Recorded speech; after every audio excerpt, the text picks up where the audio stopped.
Welcome to Selling Tri-Cities, where we are selling more than homes.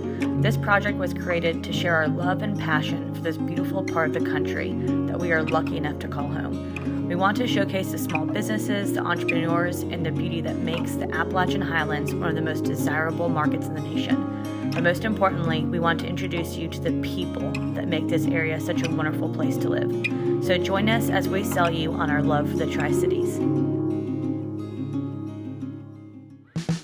Hello and welcome to another episode of Selling Tri-Cities, where we are selling more than homes with your co-hosts Gregg Pechmann and Aubrey Tellerico.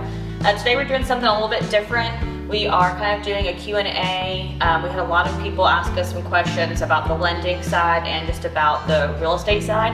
So we thought it'd be really good just to kind of sit down and answer some questions that people have brought to our attention and see if we can kind of be a little bit more helpful to buyers or sellers or just people in general who are interested in today's market. Great. Well, I'm so happy to do this. We're actually having wine this time because it is, almost Happy New Year, everybody. So today's episode is called Red Wine and Real Estate Time. Live from Gregg Pechmann's beautiful basement. Thank you for hosting. No problem. This is our bunker that we call it. So, All right. So let's start off with these questions. Okay. The first one from me to you, Aubrey. Okay. From a real estate perspective, why is it important to get pre-approved when you're starting to look for a home?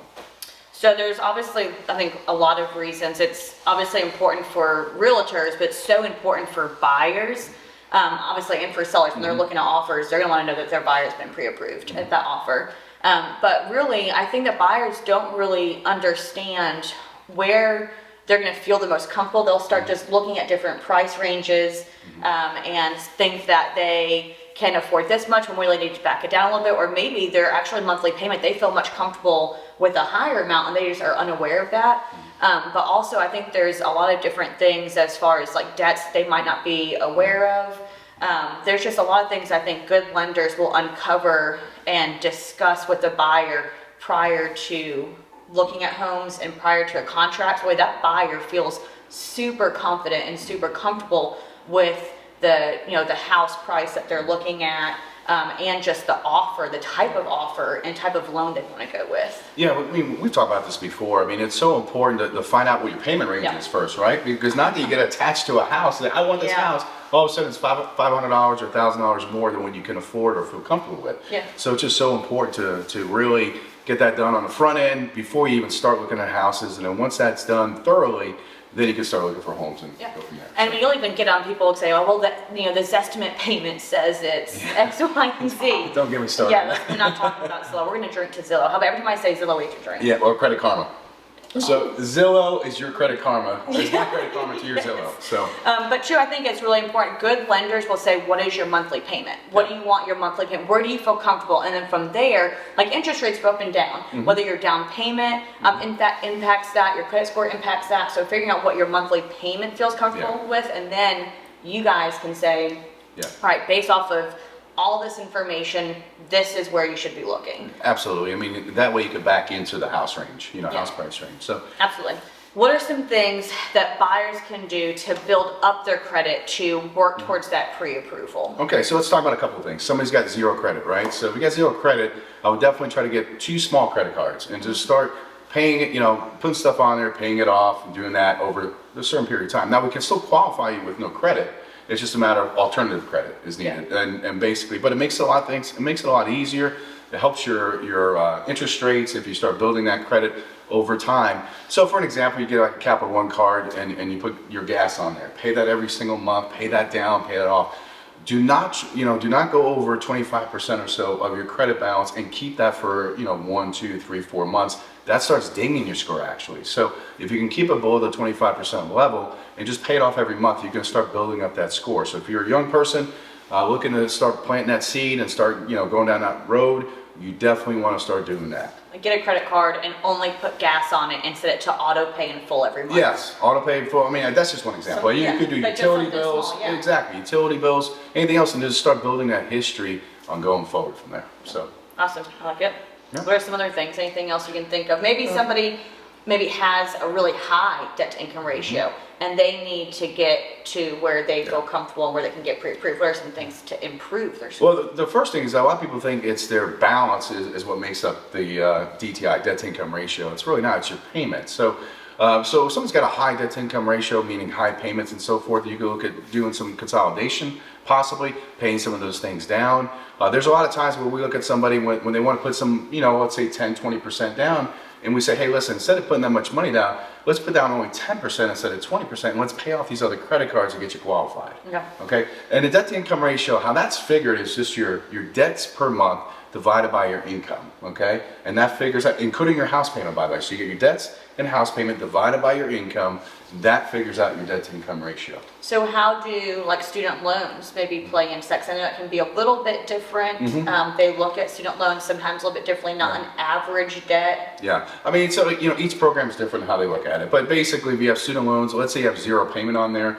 A lot of times we have to count like a 0.5% of your balance towards a monthly debt to income ratio. So, that a lot of times people say, well, there's no payment on it and so forth. But with Fannie Mae and Freddie Mac guidelines, we have to count something against you. So there's certain circumstances where we don't, but the majority of the time we have to, depending on the guidelines. Okay. So. That makes sense. Yep.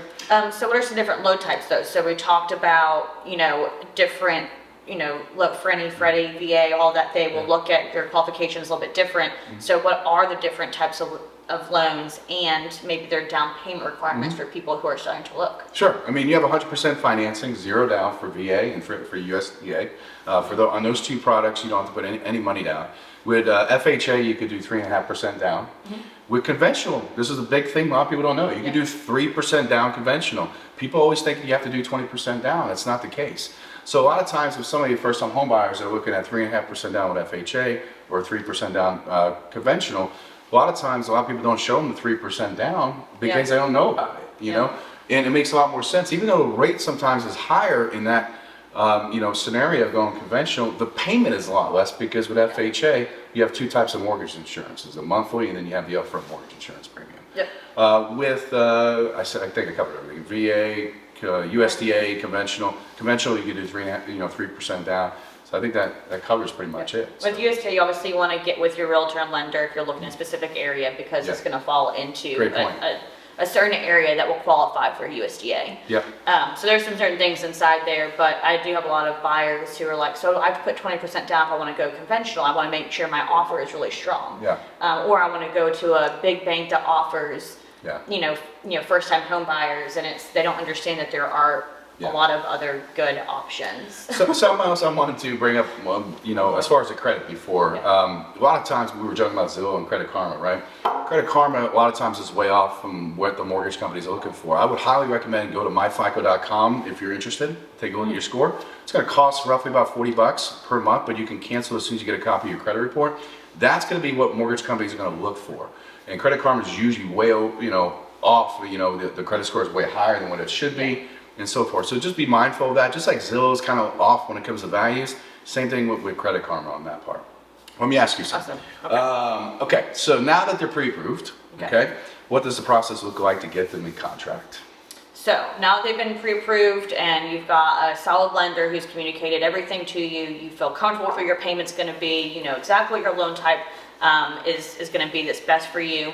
You obviously want to get with your realtor. A lot of times what they can do is they will set up a search for you. So they'll figure out exactly what your criteria is. So whether it's 2 bedrooms or 3 bedrooms, or maybe you want 5 acres, or you don't want an HOA, master on the main level, things like that, that kind of stay kind of broad. They can set you up on a search, so you'll get these emails will be sent straight to you. That's why it's so important to work with a realtor and not just looking on Zillow and spending 8 hours a day on Zillow. Those emails are so convenient, both for realtors and for buyers. So from there, we'll set you up on a search.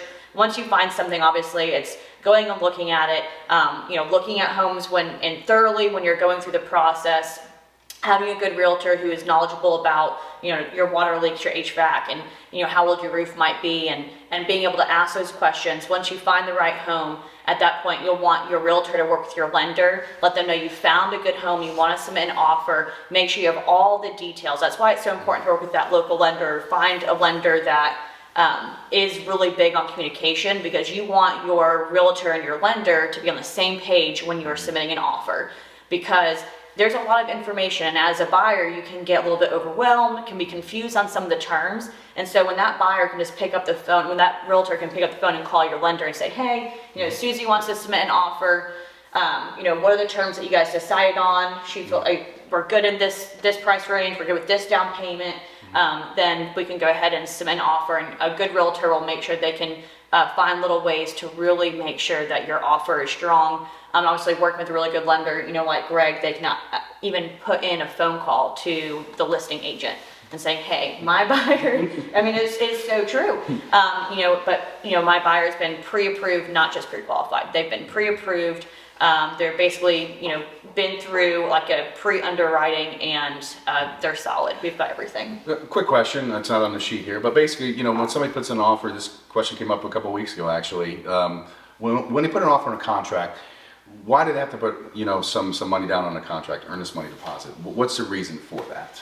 It's skin in the game. Yes. You know, it's letting the seller know that you are, as a buyer, that you are interested and you are serious, that you do not intend just to back out and walk away for no reason. So it is your skin in the game. A lot of times sellers don't have a lot of outs when it comes to the contract process. They have decided to sell their home. Once a buyer has decided that that's the home that they want, they don't really have options to back out. And so it really tells, it's a sign for the buyer, a good faith sign for the buyer to the seller. Gotcha. And increasing that obviously just shows them how serious you are. Okay, a great point.